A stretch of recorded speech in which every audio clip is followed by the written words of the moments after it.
मंत्री ने मैनिफेस्टो में बनाया था कि अगर हमारी सरकार बनती है तो काका कालेलकर की आयोग की रिपोर्ट जो पिछड़ी जात को 52% आरक्षण देने की सिफारिश करती है उस आरक्षण को देने का काम करेंगे।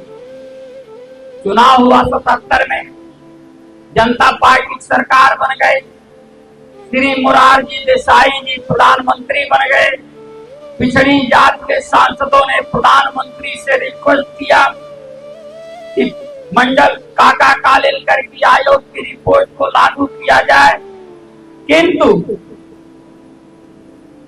काका कालेलकर की आयोग की रिपोर्ट लागू नहीं किया गया और श्री मोरारजी देसाई ने कहा कि काका कालेलकर की आयोग की रिपोर्ट पुरानी हो गई है, इसलिए बदलती परिस्थिति में नए आयोग के गठन की आवश्यकता है।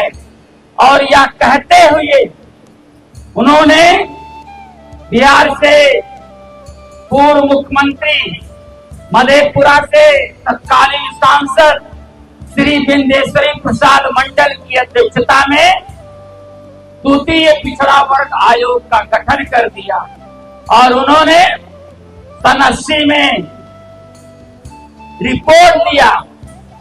रिपोर्ट में उन्होंने 52% आरक्षण की वकालत किया पिछड़ी जात के आरक्षण के लिए, किंतु मेरे साथियों वो ऐसा काल था, उसी समय चौधरी चरण सिंह भी प्रधानमंत्री बने, उसी समय चंद्रशेखर सिंह भी प्रधानमंत्री बने।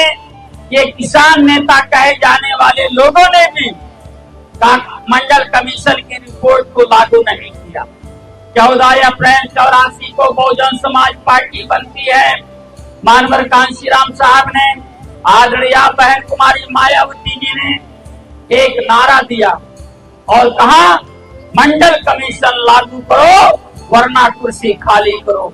मंडल कमीशन लागू करने के लिए 6 महीना दिल्ली के वोट क्लब पर धरना प्रदर्शन किया। मानवर कांशीराम साहब ने इस देश में मंडल कमीशन के बारे में जानकारी देने के लिए 4200 किलोमीटर साइकिल चलाया, 1000 सम्मेलन करने का काम किया और बड़ी बड़ी रैली करके देश को जगाने का काम किया।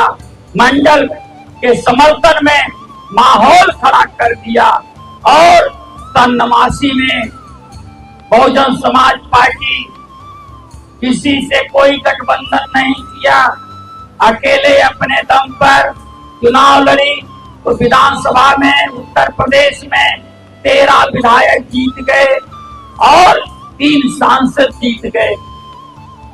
श्री बीपी सिंह प्रधानमंत्री बन गए।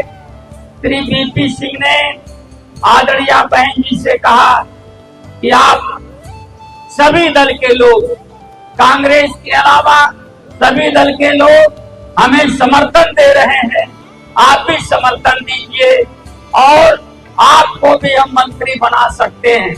आदरणीय बहन जी ने कहा कि हमें मंत्री नहीं बनना है, बल्कि हमारी जो शर्तें हैं उस शर्तों को आप पूरा कर दीजिए, हमारी आपके सरकार को समर्थन रहेगा। पहली शर्त, बाबा साहब डॉक्टर अंबेडकर जी को देश के सर्वोच्च सम्मान भारत रत्न। उत्तर प्रदेश में उपचुनाव को लेकर सभी राजनीतिक पार्टी अपने प्रत्याशी उतार रहे हैं, राजनीतिक सरगर्मियां तेज भी हो रही है, लेकिन बहुजन समाज पार्टी अभी तक जो है अपनी कैंडिडेट घोषित नहीं की है। इसी बीच प्रयागराज में मुख्य कोऑर्डिनेटर के रूप में आज यहाँ पे कार्यकर्ता बैठक थी, वहाँ पे आए हैं पूर्व सांसद घनश्याम चंद्र खरवार साहब जी। साहब, कार्यक्रम का उद्देश्य क्या था? कार्यक्रम का उद्देश्य संगठन को चुस्त और दुरुस्त करने का, क्योंकि फूलपुर में आने वाले समय में विधानसभा का उपचुनाव होना है, तो इस चुनाव को हमें जीतना है, तो इसलिए हम संगठन को चुस्त दुरुस्त कर रहे हैं और बहुजन समाज पार्टी अपना उम्मीदवार लड़ाएगी और हम भारी मतों से जीतेंगे, इसके लिए हम लोग प्रयास कर रहे हैं। लगातार आप कह रहे हैं कि हम जो है चुनाव जीतेंगे, लेकिन जो है लगातार आपके प्रत्याशी या बहुजन समाज पार्टी धराशायी होते जा रही है, चुनाव हारते जा रहे हैं। हम लोगों ने ग्रास रूट पे मेहनत शुरू किया है बहुत अच्छे ढंग से। फिर से जहाँ कमियां रह गई हैं उसे हम लोग दूर कर रहे हैं और नए ढंग से नए तरीके से। साथ में मौजूद है विजय कुमार सरोज जी, जो बहुजन समाज पार्टी के लीडर हैं, जिला प्रभारी हैं। इनसे बातचीत करने की कोशिश करेंगे। क्या प्लान चल रहा है बहुजन समाज पार्टी में, क्या प्लान चल रहा है सर इस समय चुनाव को लेकर? चुनाव लेकर के देखिए बहन जी का आदेश है, और समीक्षा बैठक बहन जी ने बुलाई थी लखनऊ में और सबसे पूछा कि हार का कारण क्या था।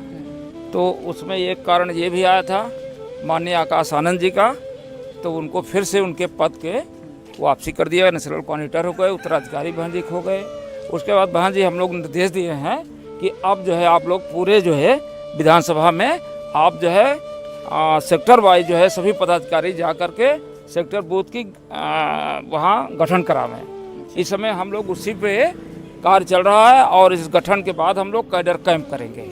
आकाश आनंद के जाने के बाद जो युवा बसपा में जुड़े थे वो भी चले गए, क्या आप उनकी वापसी के बाद जो है युवा जुड़ेंगे? ऐसा है कि उनके जाने से थोड़ा सा युवा निराश हुए थे और अब वो आ गए हैं, तो युवा जो है हमारे साथ बहुत तेज जुड़ेंगे।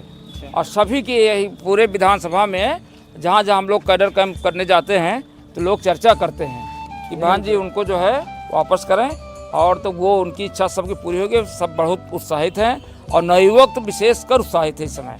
आप युवा की बात कर रहे हैं, युवा की बात करें तो यहीं से जो है विधानसभा उपचुनाव पहली बार लड़े आ रहे हैं, नई नवेली पार्टी है आज़ाद समाज पार्टी, जिसके मुखिया चंद्रशेखर आज़ाद है, नगीना से सांसद चुने गए हैं, वो भी अपने प्रत्याशियों को यहीं से उतार रहे हैं। किस तरह से देख रहे हैं, क्या बहुजन समाज पार्टी का में फ़र्क पड़ेगा उनके आने से? उनके आने से कोई फर्क नहीं पड़ेगा। यहाँ उनका जो है कैडर शून्य है, यहाँ उनके आने से कोई फर्क नहीं, क्योंकि उस समय फाइट में हम रहेंगे तो लोग जब देखते हैं कि फाइट में चंद्रशेखर रावण की पार्टी नहीं है, तब उस समय बहुजन समाज पार्टी के लोग चॉइस करेंगे।